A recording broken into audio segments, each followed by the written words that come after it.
Together with American songwriter, we had the opportunity to talk to Will Wood. Adam was able to talk to Will on the phone and check out his new record, The Normal Album. It's fully funded by his fans. It's out this month. And make sure to check out our YouTube channel and Facebook page at Bringing It Backwards, and follow us on Instagram and Twitter at Bringing Back Pod. We'd appreciate your support if you follow and subscribe to our podcast, wherever you listen to podcasts. We're Bringing It Backwards with Will Wood. Cool. Well, I think we're good to go, man. Cool. Well, thanks for having me on the show. Yeah, thanks for doing this. I really appreciate it. I'm not sure what you know about our podcast, but it's all about your journey in the music industry and how you got to where you are today. Far out. We'll start out by just tell me about where you grew up. Where were you born? I was born in a little suburban town in New Jersey. Pretty nice place. Was never really like. I always kind of struggled to connect to the culture of the area, and and that's actually a big part of what went into the inspiration behind the album I've got coming out on July 10th. The Normal album draws a lot from the experience of being a little weirdo growing up in suburbia, and so. But yeah, it was, that's where I grew up. I had a fairly normal childhood, pretty good one. Right on. Yeah. In Jersey, were there a lot of places for you to catch live music? Like, how were you introduced to music for the first time? That's a good question. I was never, that was never really, my thing. I did listen to a lot of music, but I was, more into theater growing up than live music, and more into film. I think that translates into a lot of what I do nowadays. A lot of people tell me that what I do is very theatrical, and I guess it's kind of in my genes, in kind of the the foundation of where I come from creatively. And but I guess I think I got introduced to music the same way most people do. My peers, radio, internet, all that. And the first album I ever bought was, if you're familiar at all with my work, it's going to be weird, but the first albums I ever bought was, I went to Best Buy and I got myself a copy of Green Day's American Idiot and Gwen Stefani's Love Angel Music Baby. And that's quite that's how diverse selection. Yeah.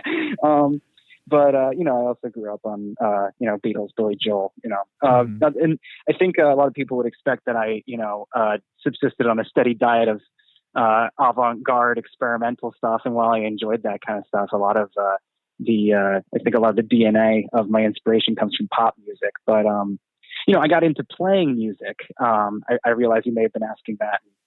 Both. I got into playing music because my grandmother was a pianist, and when she passed, she bequeathed to our family an old upright Chickering piano, and my mom wanted to pass on the sort of tradition of musicians in our family. So I started taking piano lessons, and I was like 5 or 6 years old, something like that. And I kind of just, I was never good at practicing. I was never very disciplined, and I could, barely read or write music. I mostly just faked it and played by ear. That's kind of where it came from. I started writing songs. I was 12 or 13 years old. I think when most songwriters start doing that, it's probably around that age, I think. Yeah. And I'd had some strange experiences. I had these unusual, I want to say sensory experiences when I was 12 or 13 years old and lying awake at night, and I started hearing and seeing things. Later went on to find out what exactly that's called, but it's a hypnagogic hallucination, and it was terrifying to have the first times. I was like, I'm going insane. And yeah. Oh my gosh. so I was like, it was very frightening. Yeah. And because there I am, I'm like 13 years old. There's no precedent for this. I'm not aware of this, and there anybody else who's having these issues, Mm-hmm. And I'm like, I'm hallucinating. I am a premature schizophrenic, and how am I going to exercise these demons? I guess I'm going to write a song, I guess, and then that just started pouring out of me after a while. It just kind of became how I coped with, not always just strange sensory experiences, but things that I felt like. Things that scared me, things that made me feel alone, or things that made me feel angry, or whatever. It was a catharsis, and that's so it was always a means of processing difficult emotional experiences. That I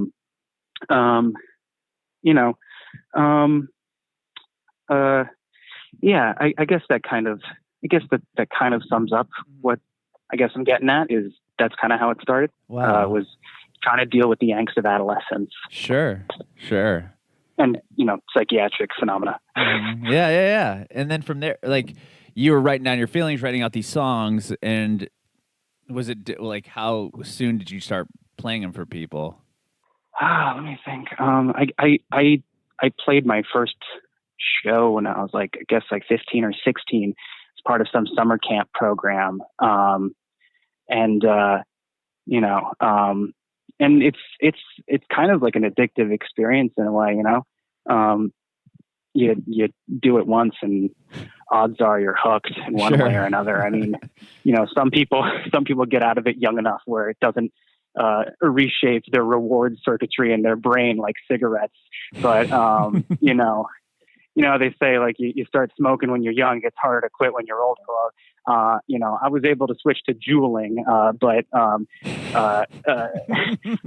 trying to figure out what the connective tissue is there in this metaphor. Sure. I guess what I'm saying is I'm mostly an online musician these days. Is that what I'm getting at? Yeah. So I still get my fix, but that was total non sequitur. Where am I? What day is it? It's all good. I slept for I got like a solid 8 minutes of sleep last night. Nice. So, long night. I'm still, my brain's spaghetti. It's all good, man. It's all good. So, you said you played your first show at like a camp. Was it like a music camp? Oh, yes. It was this really neat thing. It was like a School of Rock type thing, but it was an independent one. Oh, that's cool. Called Rock In Summer Camp, and they got a bunch of kids together, and they put us into groups, and we wrote songs, and it was really cool. It was and it was doing one of those summer camps that I met the musicians who would later on be lifelong musical partners. Mike Bottiglieri, the guitarist for my band, the Tapeworms, he and I have known each other since we were like 15, 16 years old. It was because of one of those summer camps that we went to. Oh, wow. That's cool. I was going to ask you if you kept like musical connections with these people, and it sounds like one of them's in your band. Some of them, yeah. Wow. Yeah. I'm really grateful for those experiences. Very grateful for those. Mm-hmm. But yeah, that's I guess how I started. That's where I started playing music live. And over time, it just became one of those things where I had this opportunity given to me to have this experience that I'd never had before. And like I said earlier, you have one, and you're pretty much done for. And I just spent the rest of my youth pursuing any other opportunity I could find that would help me chase that dragon, so to speak. Mm-hmm. So that's kind of and now I'm here. Yeah. And were you like in bands in high school or anything? Like, were you like actively playing in like the Jersey area and stuff? Yeah, I was I led a few little bands in high school. You can still find some of them kicking around on YouTube, but you'd have to look them up by my family name, and I won't divulge that information out of the concern and respect for the safety of my loved ones. But sure. What was I saying? I led a few bands in high school. I had a couple of musical projects, and that did end up translating into a pursuit of something on the independent music circuit in New Jersey and the East Village. East Village? No, I don't know my geography. It could have been Timbuktu. I couldn't tell you. But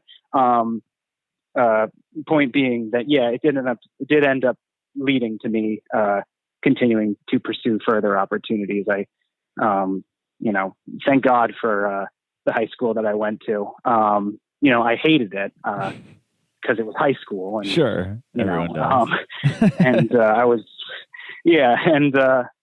I was the chubby Tool fan, so I really hated high school, but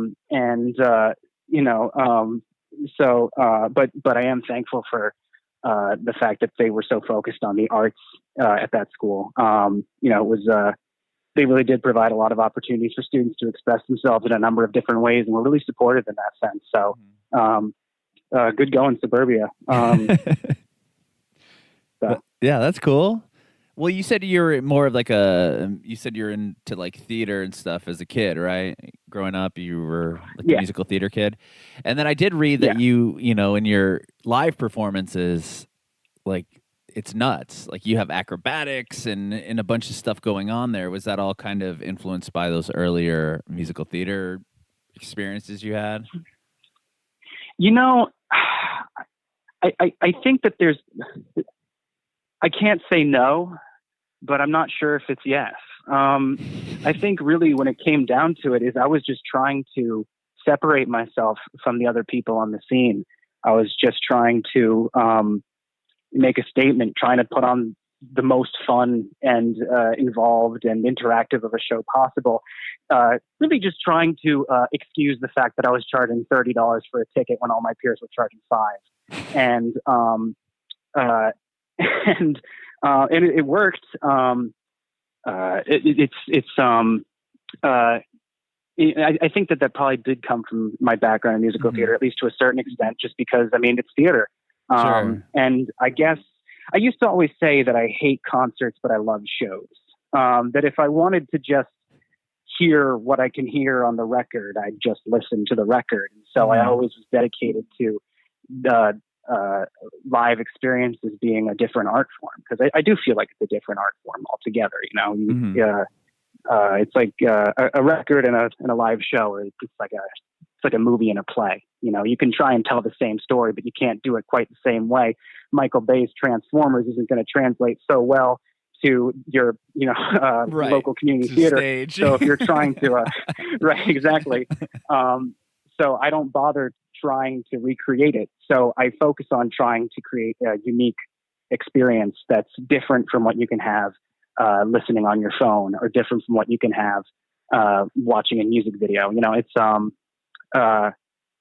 I think it was always just about trying to find something that would really add to my ability to express and my ability to connect, anything that would just increase the size and scope and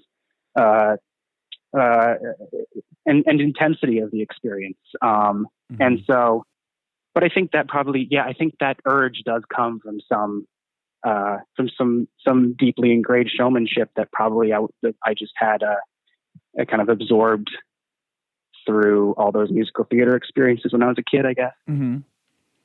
You were talking about how you said your friends would, have a show and they would charge $5, and you said you were charging $30. I don't know if you're exaggerating, but was that because it wasn't just like, I'm going to grab 3 of my friends and some amps and play some songs? You actually had like a full on production.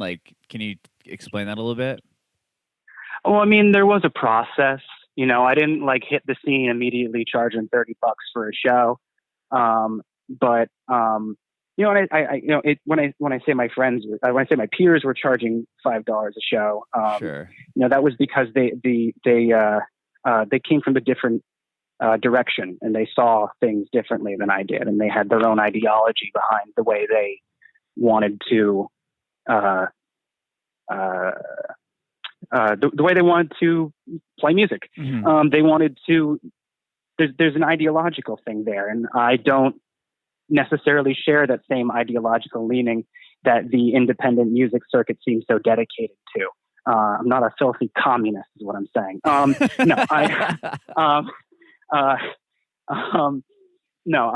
I'm saying is I was always very career oriented. I was always very much, my only dream really, when it comes down to it, has been to figure out a way to make a living doing what I love. And I know that sounds very pragmatic and cold, but the way I see it is it's very much, by framing my dream as being making a living doing what I love. I guess what I'm doing is I'm trying to provide a context for it where I feel like it's more likely to really happen. I'm not starry eyed. I have no big ambition to be the next. I just want to get by and get by doing something that really moves me, which is, and so I was, but that is a huge ambition in a sense. You know, when you're starting off in the arts, simply say, I want to put food on the table with this is like, whoa, hey, slow your roll there, and so I had a bit of a fire in my belly to, move out of my parents' house. And so, I was always very career oriented, and I always had, I always viewed part of the art as being branding, part of the art as being salesmanship. And that's always been, that's all part of the art form to me. It's like, I don't know how to put it in a way that doesn't make me sound like some kind of like a caricature of a P.T. Barnum wannabe, but it's I'm not trying to say it's like another sucker born every minute. I'm just saying, like, the point is, I always viewed it from very much so I always considered myself a bit of a salesman and a performer, and that I like to bring that showmanship outside of just the stage. And I think that that's always been a part of what led to that. So what led to me, I was not exaggerating. What led to me having a $30 show while other independent musicians were having a $5 show is because I went, no, everybody listen up. This is big. This is big. And here's how you know it's big, but now that I've revealed my trade secrets, it's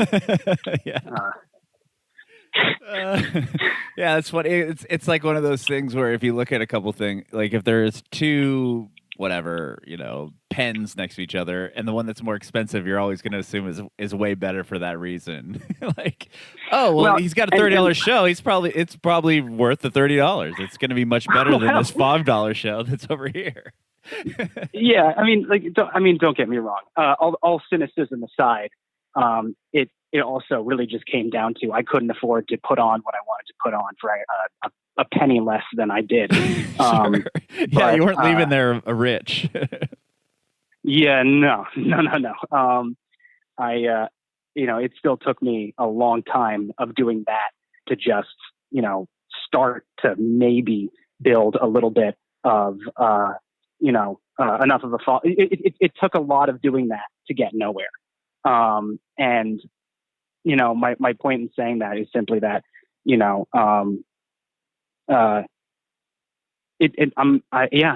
not a wealthy man, and you can sell tickets for $30 and leave flat broke, because I was hiring acrobatics, and because I want to make sure that the people I'm playing with are getting paid, and everybody's got to eat, and everybody's got to whatever.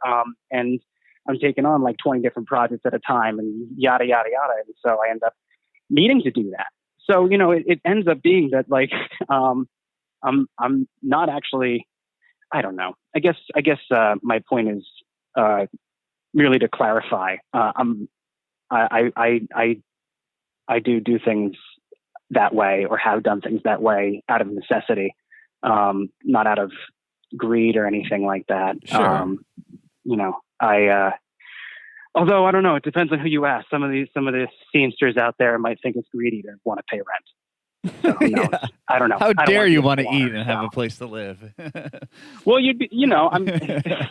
that's a surprisingly common stance.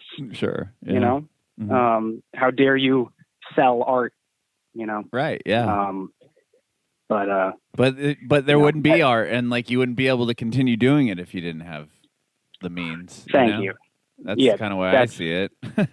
How are you going to put on a spectacular show if you're not going to be able to spend any money on it? Exactly. Yeah. No, thank you.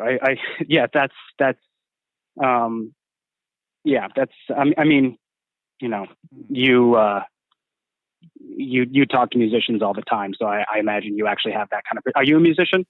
I tried as a high school kid and stuff, but no, I'm better on the other end of things. The non-performance. But you are an artist.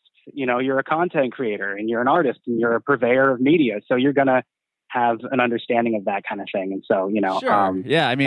I understand that. Yeah, bands need to make money, and people, even when it comes to the bigger bands, like if you went to see, I don't know, Ariana Grande, yeah, you're going to pay X hundreds of dollars for a ticket, but when you go there, she's going to have X millions of dollars worth of stuff on the stage, and fire and all this other stuff. So it's like it kind of balances itself out, I feel. Yeah. When all is said and done regarding that stuff, I'm not committed to spectacle. I'm not. This isn't like some lifelong mission to put on the biggest, most over the top shows possible. It's just that's what has happened so far. And so acrobatics and stuff like that, I'm not promising anybody will ever do it again, because I got into the arts so that I could do what I want.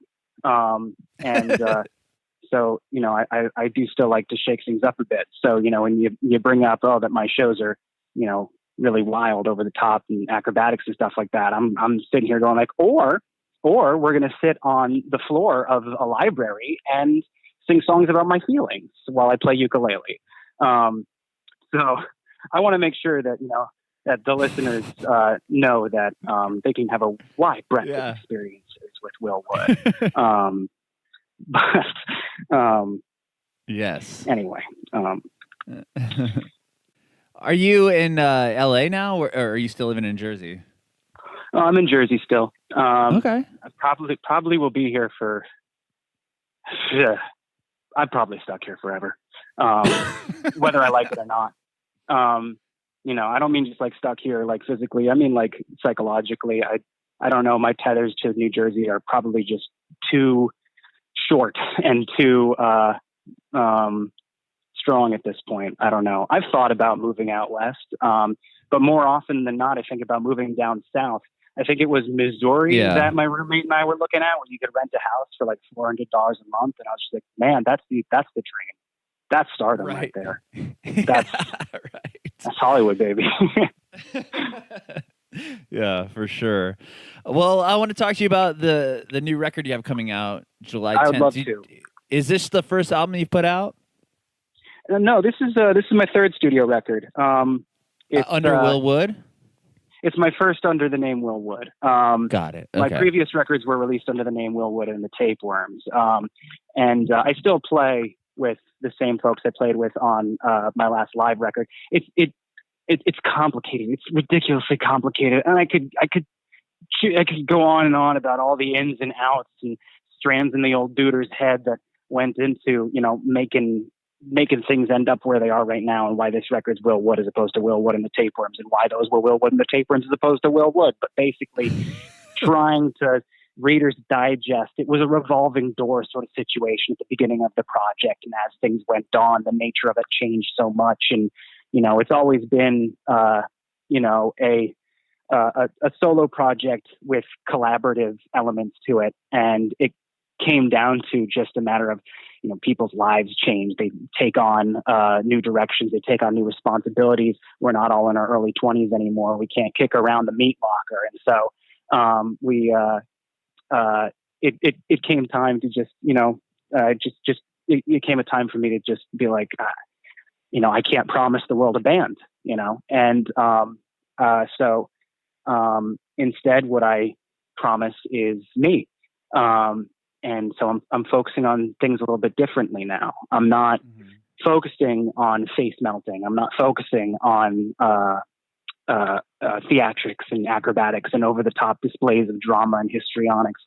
I'm not saying that I won't ever do that anymore, because Lord knows I will. I can promise you that. But more about honest and straightforward self-expression, and more about direct and a more intimate experience with my listeners, a more direct connection, where it's not necessarily buried under layers upon layers of screaming and face paint and bashing my head into a piano until it bleeds. I'm not saying I won't do that ever again. I'm just saying it's not necessarily the job anymore. Basically, when it comes down to it, I haven't gone solo. There's a good chance we'll be re-releasing the back catalog under Real Wood as well. It's just rebranding, for lack of a better word. I wish I had some cool story or something. I wish I could be I don't know. I don't know what is a cool story? There's no cool story about an artist going solo. Those are all lame stories. Those are sad stories. Yeah. So never mind. This is, I think, the best case scenario is I can say it was a branding decision. So there we go. How about that? Branding decision. Let's go with decision. That. I like that. Were you guys signed to a record label with Real Wood and the Tapeworms, or are you signed to a label? This has always been independent. The normal album, the July 10th record, that's going to be released under Say 10 Records. So that's my first record with a label. Okay, and that record was crowdfunded, right?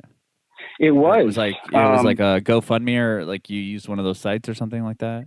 It was Indiegogo, and it was an experience. It was a lot of work doing that crowdfunding stuff, because I've always been. I do a lot of crowdfunding. I make most of my living off of Patreon, but I don't like to look at it as being donate to my cause, support my art. Rather, buy these unique things. I don't like to look at it as being hey, I need your help, but rather, hey, here's what I can offer you. And so I put a lot into the campaign, and through the campaign, I was selling everything from the crowdfunding campaign for the normal album. I was selling everything from an opportunity to be on the record, to your face being on the album art, to literally I sold shares, and shares of the record's profits. And so that's so and by doing that, I raised over $17,000 in the first day. Wow. And ended up with almost $30,000 at the end of it all. That's amazing. Unbelievably grateful to my absurd but wonderful fans for supporting me in that. Thank you. Yeah, it felt amazing. How many of the people that donated are going to have their face on the record? I know you're going to have enough room. I think it was eight or nine. They're cool. on the inner sleeve.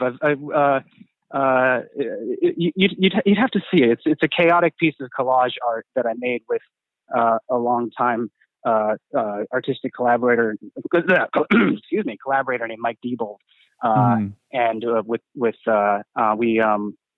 it's collage art, and so I had an excuse. I was like, hey, I'm going to put this guy. Hey, Glenn, I'm putting your face on this house, and I'm putting fire on you now, and then I'm gonna So. That's cool. Yeah, and how'd you get the word out there that you're doing this? You just said, "Hey, I got songs ready. I want to put a record out. Here's the page." By the time the normal album had started its production or pre-production, I had already developed a little bit of a cult following, and so I was able to kind of just reach out via social media. Okay. And of course, like targeted ads and stuff. So Sure. Just word of mouth and social media as much as possible. That's amazing. And thank you. And it was a really cool experience, really fun experience. I got to have like a group of fans come into the studio and make a bunch of noises and scream and holler and do doo-wop vocals, as part of that campaign. Yeah, that's awesome. That's rad. And with that record, you work with Matt Squire on this new album? Matt Squire. How are you able to get him? I mean, I know the name because I just know that he produced like a couple of the used records, and he's done a lot. Yeah. I know he's done a big artist too, Panic at the Disco and stuff. Yeah. Matt Squire, how did that happen? I was working with a manager. I no longer work with a manager, but I was working with a manager for a little while.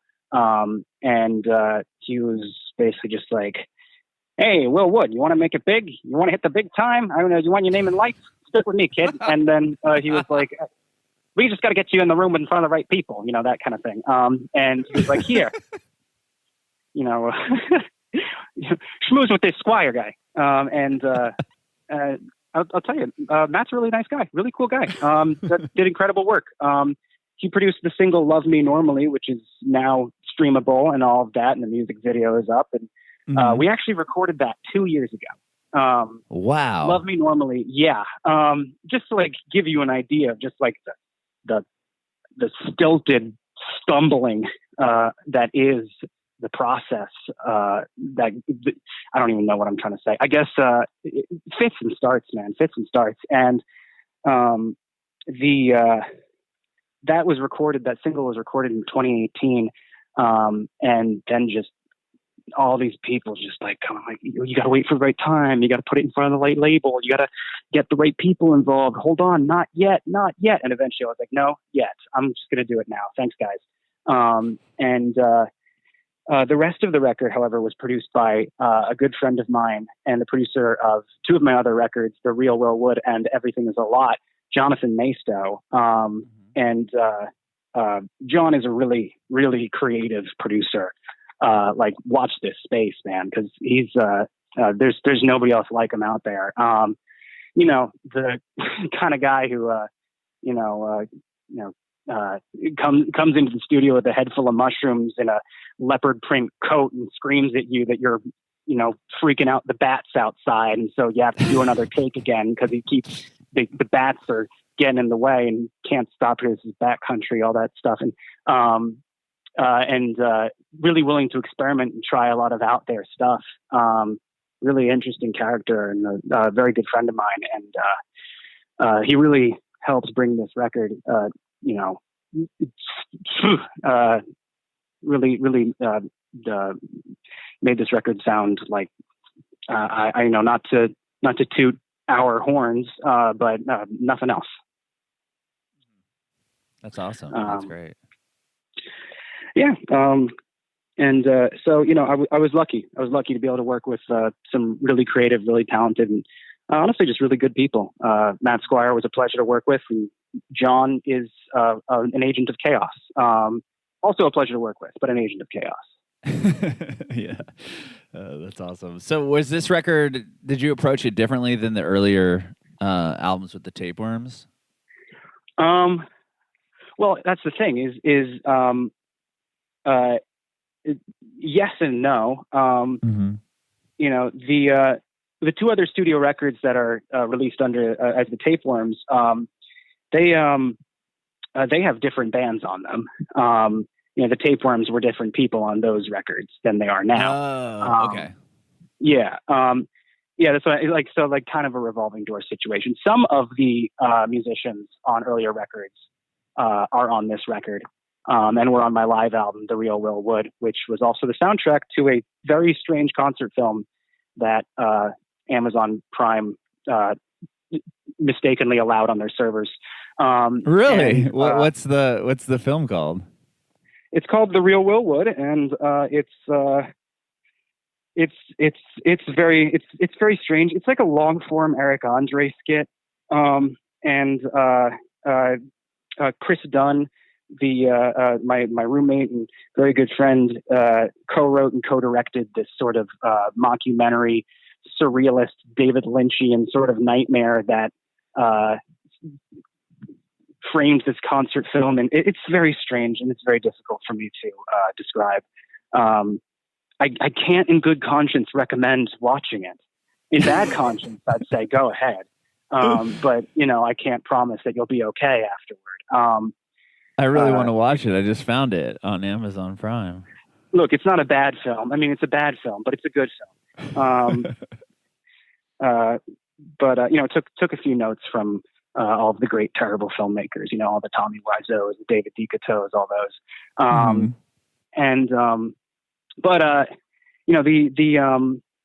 The early Tapeworms records, they had different instrumentalists on them, with the exception of Mike Bottiglieri, who also played on Selfish, and John Maisto played bass on Selfish and produced Everything Is a Lot and is now producing the Normal album. And Vater Boris, who plays the bass on the Normal album. It's been a crazy ride. And so the process has been different, partially because, it's different people who I'm working with. And so the types of collaborations that go on are different. And what I know and what I've learned has changed as well. And so, the way in which I go about leading and directing the band is different than it used to be. It's weird. I think every album is almost entirely just a product of circumstance. It's just the inevitable result of certain coalescing variables that lead you to, what was I saying? Some deterministic shit.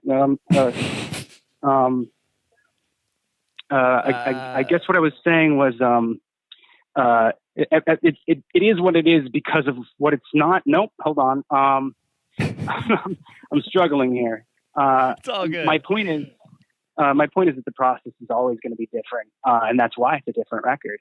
The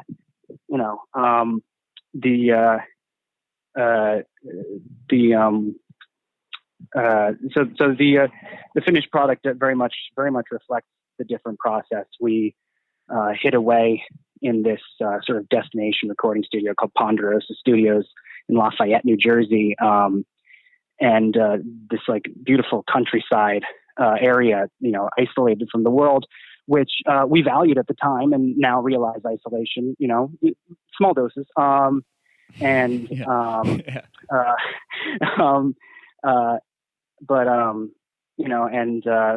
finally got a chance to record on a grand piano, which I'd never been able to do before, and it was such a treat.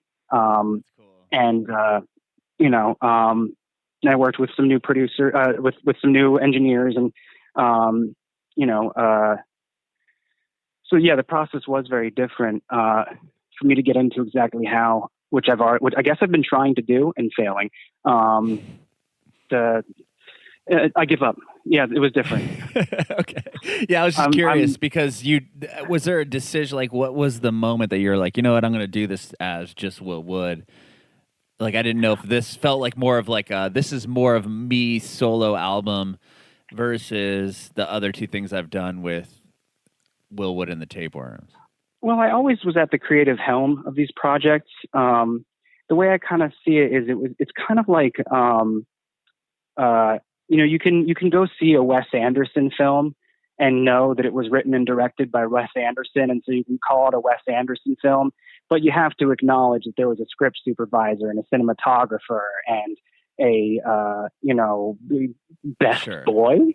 I don't know. Like, my point is that like there's a lot of people involved in that. Right. And so it's like I can I guess I kind of compare myself to more like a film director. These I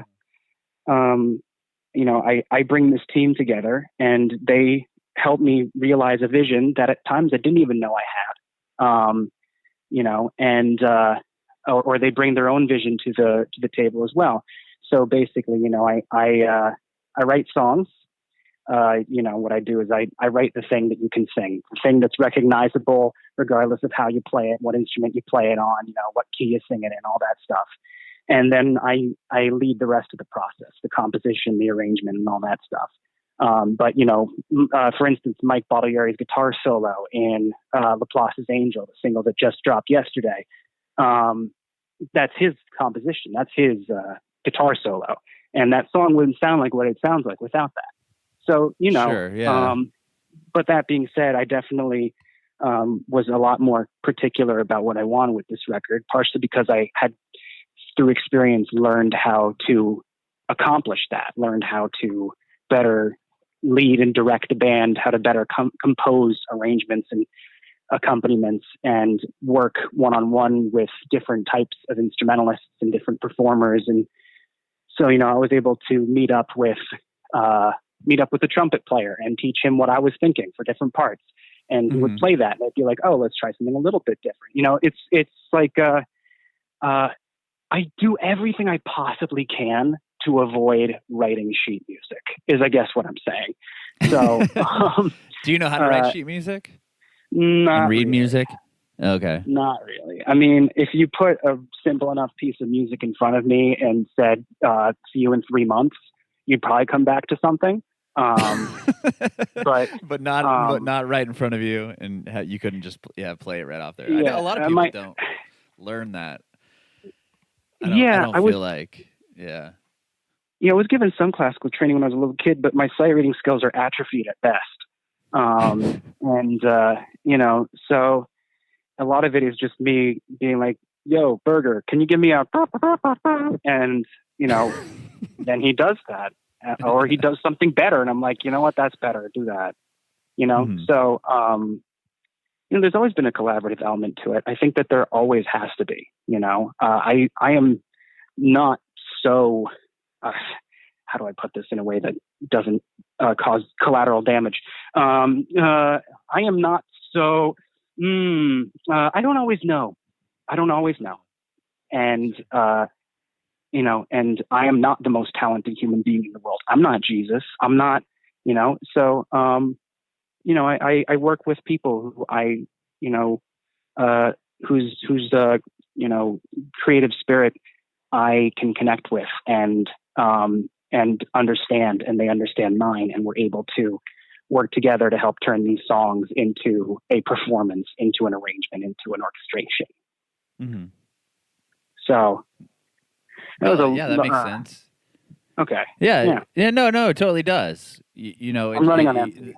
The the record's going to sound different. You have different players on it. There's a different setting, different producer. Why did you decide on "Love Me Normally" as the first song? I'm trying to be, I'm trying to juggle two things right now. I'm trying to juggle being my honest self and being charismatic. My honest self is not charismatic. I'm trying to be William, the kid who grew up in suburban New Jersey, but I'm also trying to be Will Wood, the gay space Tom Waits that people expect me to be. No, when it comes down to it, it seemed like a good idea business wise. Mm-hmm.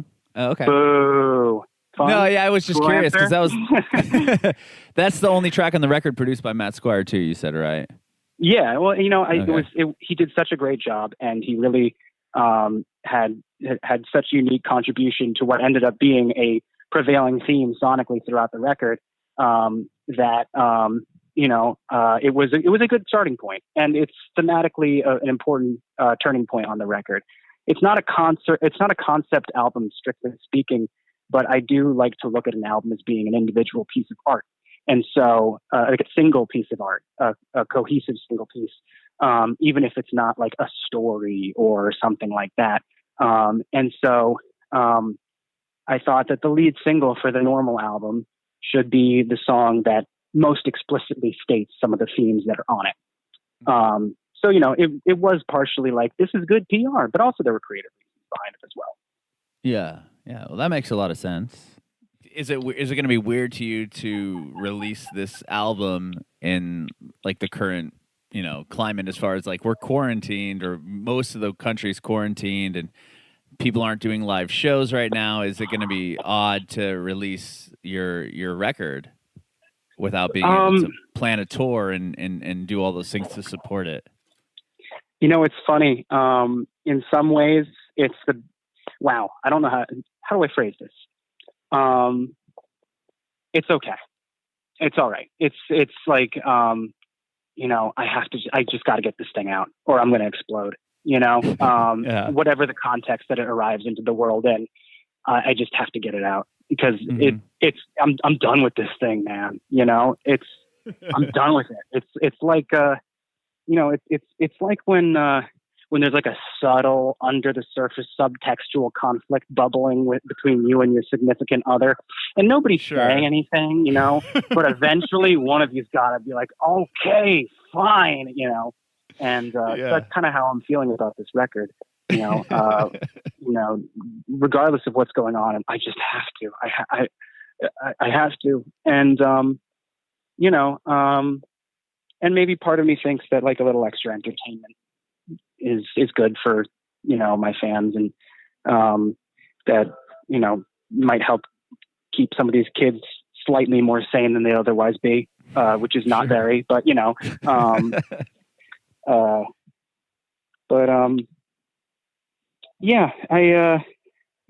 also just in some ways it just works out because we were struggling to put together a tour anyway. I mean, it's a hard thing to do. I wear way too many hats. And I have to wait. I don't have to wear as many hats right now. Nobody's expecting me to tour. I could take off the touring hat, Sure. So, there's silver lining. What can I say? Yeah. Have you been doing anything, like as far as performing on Instagram or YouTube Live or any of that stuff?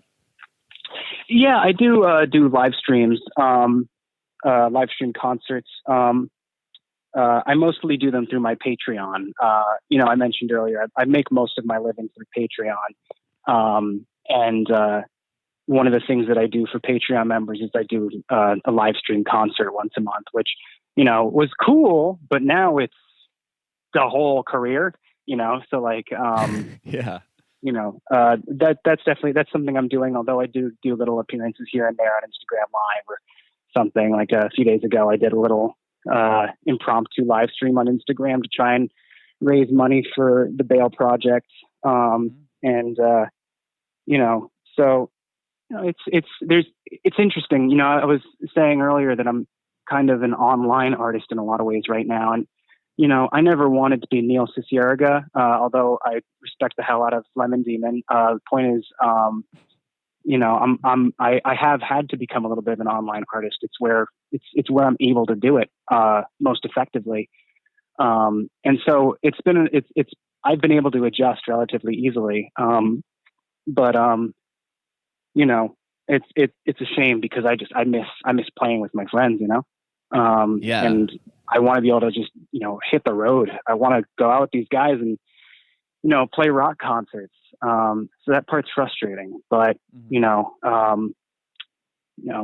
be letting a lot more steam off when it finally happens. So maybe those shows will be extra fun. Sure. Yeah. That's a good way to look at it. Yeah. It's great that you have the ability to really like create online content. I think a lot of bands would be struggling with that right now if they're only used to just writing songs, putting the record out and touring, whereas now you got to kind of be quite a bit more creative when it comes to delivering and staying relevant, actually. Well, I guess, being a solo artist, being a singer-songwriter, it allows me to, a lot of my career has been solo performing. And so it does, the whole online artist thing lends itself to this sort of, that sort of thing. It's harder if you're in a band that's more, shared responsibility when it comes to the writing. because you have to meet up with these people and work together, and you have to create content together, and that you literally can't do that right now, or you'll get the Rona and, turn blue and die. And so like, the Rona. So, it's, that's a challenge that I'm lucky. I love to complain. I love to complain. There's like nothing I do more than complain. I've literally dedicated an entire career to complaining behind a piano. So like, I love to complain, but underneath all the complaints, or behind them, or somewhere near them, is an actual genuine gratitude. I do consider myself very lucky, and to have the type of career that I have, and to have the type of support I have, and have the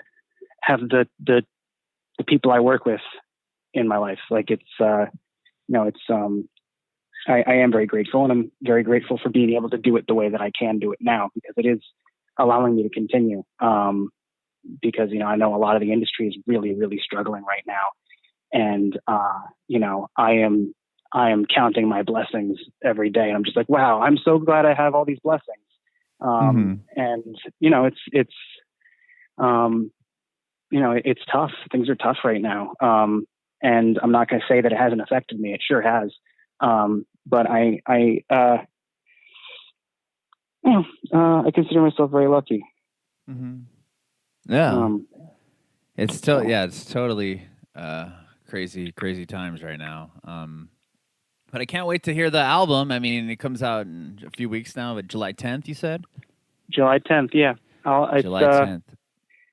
It's all right. I'm going to do a little bit of talking myself up here. I want to hear it. Yeah, tell me everything you can about the album. All right. So for those of you out there who, no, never mind. I was going to do a whole like spiel, and I don't have the energy. All right. So this album is really important to me. I put a lot of my heart and soul into it. It's a lot more. It's a much more bare and direct version of myself. I'm not screaming about Buddhism and suicide anymore. It's not as violent. It's not as chaotic. It's a lot more controlled, and it's done so in a way that I think expresses what I'm trying to say more effectively than I ever have before. And I'm really, really proud of it, and I'm really, really grateful for the people I've worked with for making this record, because it's. I think we got something real good here. And I'm really excited to see what happens with it, because I really, I really deep down do think that I do have something to offer. I don't want to say the world, but people, and this is like, there have been very few times in my life where I've really felt confident that what I'm offering is worth something. And I think this might really be worth something to some people. And I'm really hoping that I'm able to inspire the listeners to this record, and inspire them in ways that they need to be inspired. People who have been through what I've been through, who go through what I go through, people who can relate to that, people who are looking for a way to express or think about or process certain elements of the emotionally oppressive nature of Western culture, and maybe help cope with some of the weird, gross, creepy parts of just being an animal in shoes.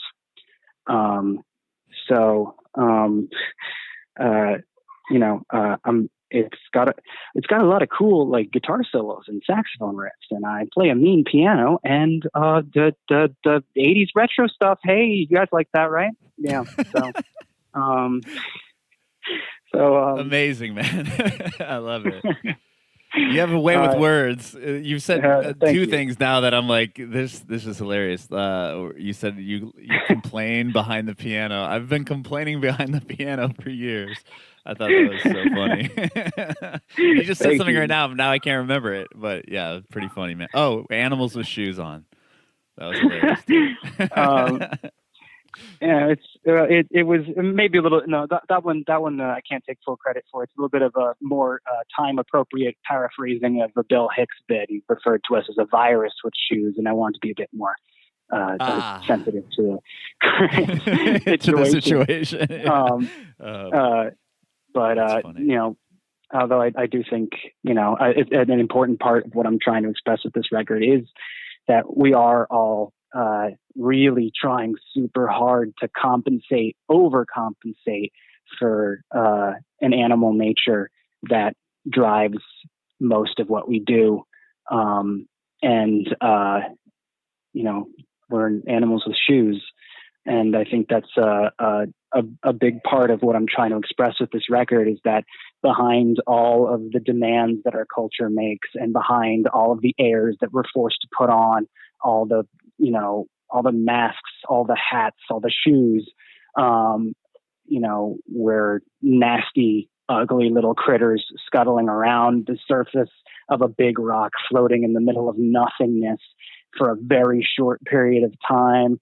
And we're just here to eat, fucking die. And you can only dress that up so much, and we can only judge each other so much and judge ourselves so much for what makes us bad or broken or wrong or sick or crazy or whatever we call ourselves or one another, because we're ants on an ant hill. And you point at any given ant, you say that's a bad ant. You're wrong.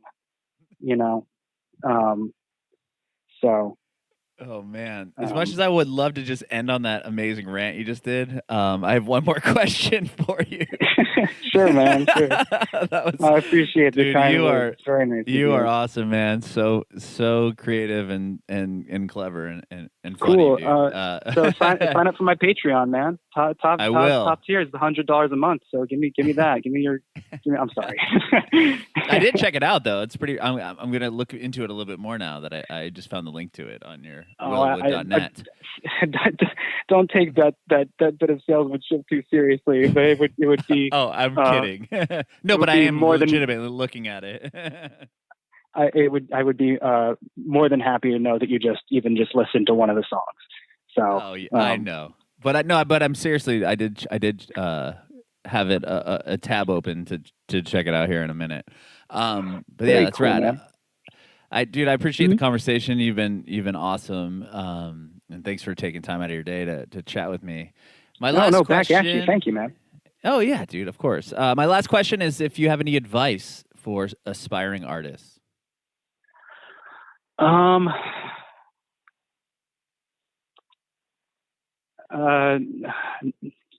even once. No, that's not it. I was going to say you might be the first person that ever just goes, you know what? I don't. I mean, what can I do, man? I'm like lower middle class at best. I don't think I can even say that. I'm scraping by. It depends what kind of, you know what, that may be indicative of something. Maybe I'm assuming that the advice one needs is in the career department as opposed to in the art department. Nope. Definitely can't tell people how to make their own art. You know what? I think that's it, actually. I got it. Don't let anybody tell you how to do it. Don't let anybody tell you how you should or shouldn't do it. Do it your way and just do it. No bad ends. Do it your way.